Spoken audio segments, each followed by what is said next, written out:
Hello everyone and welcome to Inspiring Best Living, where we talk about wealth creation, wellness and how you can have a well-nourished soul.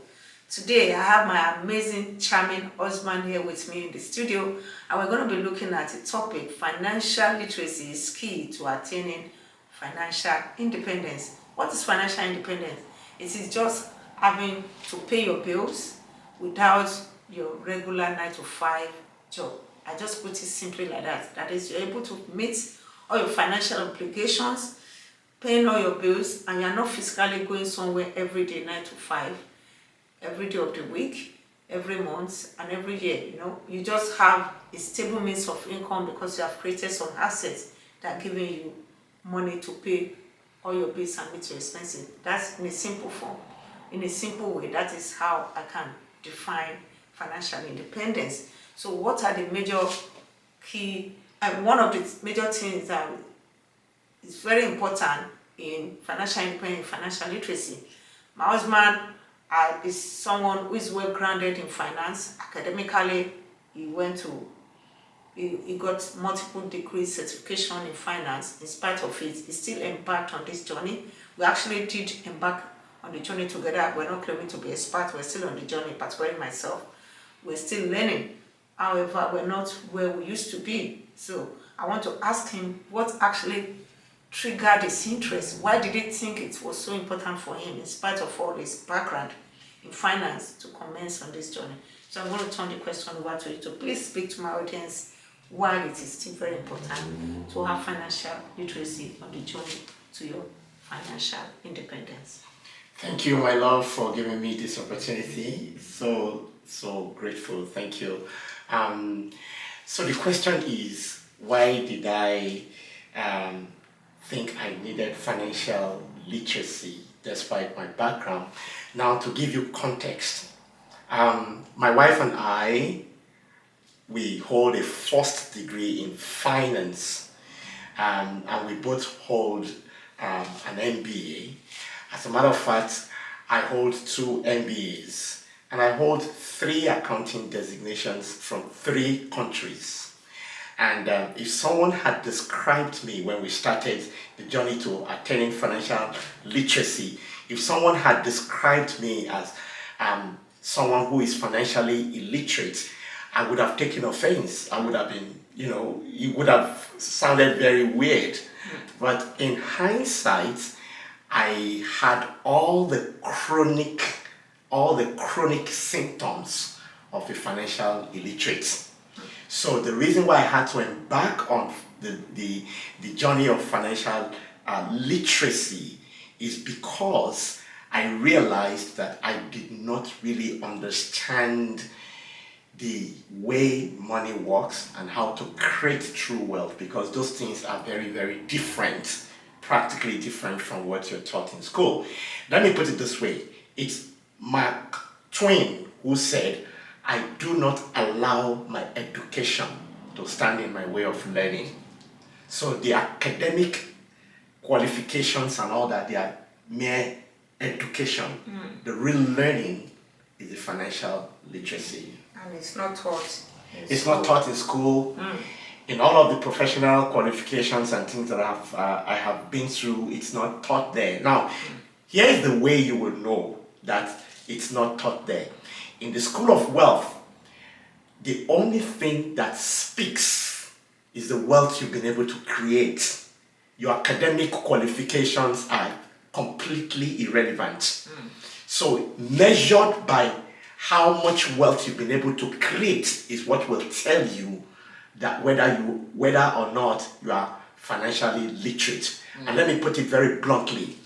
If you are still relying on 9 to 5 job as a way of surviving, and you don't have any other plan in sight, no idea what that means, this is one of the most critical symptoms that such a person is financially illiterate. And that was me. And that was what really drove me into the journey. Thank you very much. You meant starting the journey as in having a regular 9 to 5 job is still relevant because it helps you, gives you solid foundation to build wealth on, but it's not a place to stay. Absolutely. Because this is what we had to do. We started Absolutely. there, then we started growing by beginning the journey. That's good. So, do you want to quickly tell my audience how you began the journey? All right, thank you. So having a 9 to 5 job, obviously is important. The point we're trying to make is that if that is all there is and you don't have any other, you don't see anything in sight that could one day free you from the 9 to 5, then you definitely need to know some other things. Okay. Now, how did we begin the journey? Well, the journey began for me when I found out that the way I was going about my career, the more I earned, the more tax I was paying. And well, ironically, it is my lovely wife who steered my interest. I was earning so much, we were paying so much tax. I was part of an executive team in my corporate job. I had official car and all that. But we still were not wealthy. We were earning high income. I didn't understand the difference. But she started pointing out to me that something was wrong because we were working very, very hard and we had nothing to show for it. And that was why I started asking questions. And like they say, the rest is history. Thank you very much, sir. So, to my audience, if you're a man, you are listening to me, and your wife is telling you, trying to suggest to you or help you to begin this journey, don't put your wife off. Please at least listen and start the journey. Now, the last question before we go today: how has your financial literacy helped you in the journey of financial independence? Wow. Okay, so let me echo what my lovely wife said earlier.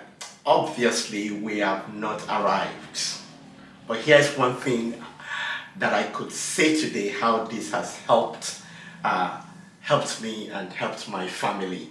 There were things I could not say then that I can say today. Today I can say that for the rest of my life, until I take my last breath, I will never need to carry another resume. I will never need to attend a job interview. I will never need a paycheck from any government, any employer, any pension scheme to be able to maintain the level of the standard of our living standard.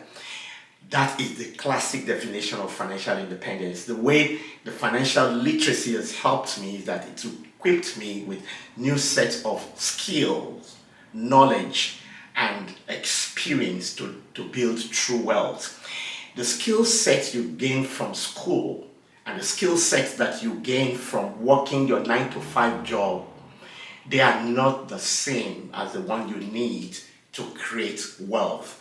And the evidence that you will have to show that you have attained that particular set of skill set is that you will be able to create true wealth, and that true wealth will give you financial independence. Thank you so very much. I hope you've been able to glean a lot from this conversation. And if this resonates with you and you want to learn more, there are so many episodes on our YouTube channel. You can just follow up on those conversations on how you can gain financial independence, how you can create lasting wealth. And I believe sharing this information with your loved ones, with your family members, your friends will also help them in their journey of wealth creation. As I always say, this channel is not just meant for wealth creation. It speaks to you on different things to inspire you on your wellness journey, how you can have a well-nourished soul, and how you can also create wealth. Remember, as I say, you don't have to choose between being healthy and wealthy. You can have both as icing on the cake of a well-nourished soul. Thank you for listening, and until I come your way next time, take care and bye.